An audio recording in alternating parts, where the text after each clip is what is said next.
აწმყოს ძალა, წიგნის მიმოხილვა. დღეს განვიხილავთ წიგნს სახელწოდებით აწმყოს ძალა. ეს ვიდეო ნამდვილად ღირს ყურების ყველასთვის.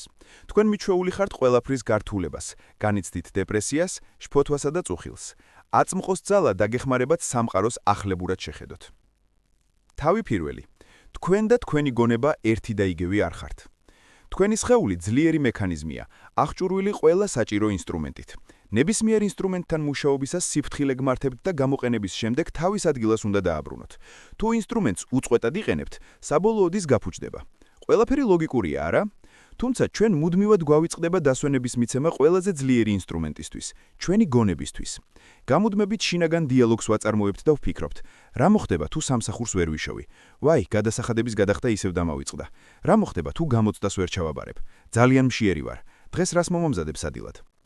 უწყვეტი აზროვნების პროცესი უკიდურესად საშიში დამოკიდებულებაა. დიახ, სწორედ დამოკიდებულება, რადგან ჩვენ არ შეგვიძლია გაჩერება და უარის თქმა. თქვენ შეგიძლიათ აზროვნების შეჩერება, გაქვთ აზროვნების გამორთვის ხილაკი. თუ ის არ არსებობს, მაშინ თქვენ განმანადგურებელი დამოკიდებულებით იტანჯებით და ამას მეტაფორულად არ გულისხმობ, ეს სიტყვა-სიტყვით კლავთ. ზედმეტი ფიქრი ან საკუთარი თავის აწიოკება ტანჯვის, სტრესისა და ზოგადად უკმაყოფილების მთავარი წყაროა. ყველა ამას გარკვეულწილად განიცდის და რადგან ყველას აქვს ეს დამოკიდებულება, ჩვენ დავიწყეთ მისი ნორმალურ მოვლენად აღქმა. თუმცა ეს სულაც არ არის ნორმალური. თუ ქუჩაში შეხვდებით ადამიანს, რომელიც მუდმივად რაღაცას ჩურჩულებს ცხვირხვეშ, იფიქრებთ, რომ გიჟია, მაგრამ თუ ყველა თქვენს აზრს სიტყვებით გამოხატავდით, მისგან არაფრით განსხვავდებოდით. როცა აზრები ზედმეტად ბევრია, ისინი იწყებენ განმეორებას, კარგავენ აზრს და ნეგატივს ატარებენ. გამოსაყენებლად მოცემული ინსტრუმენტი იწყებს თქვენს გამოყენებას და თქვენ საკუთარი გონების მონადით წევით.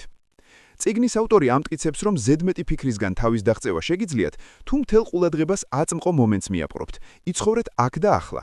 ყველაფერი რაც გაქვთ, აწმყოა. შეგიძლიათ დაიწყოთ ამის პრაქტიკა მარტივი დავალებების შესრულებით. მაგალითად, როცა ხელს იბანთ, დააკვირდით, როგორ ჩამოედინება მათზე წყალი. იგრძენით საპნის სურნელი.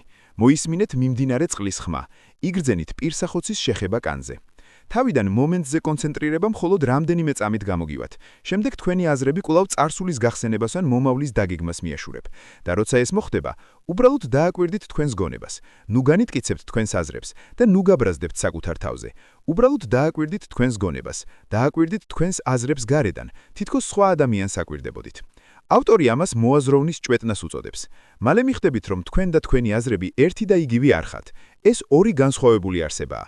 თქვენი გონება არსებობს და თქვენ მისი დამკვირვებელი ხართ. რაც უფრო მეტს ივარჯიშებთ აწმყო მომენტში, მით უფრო მეტ ხრიკს შეამჩნევთ თქვენს გონებაში. ის ყველაფერს გააკეთებს თქვენი ყურადღების მისაქცევად.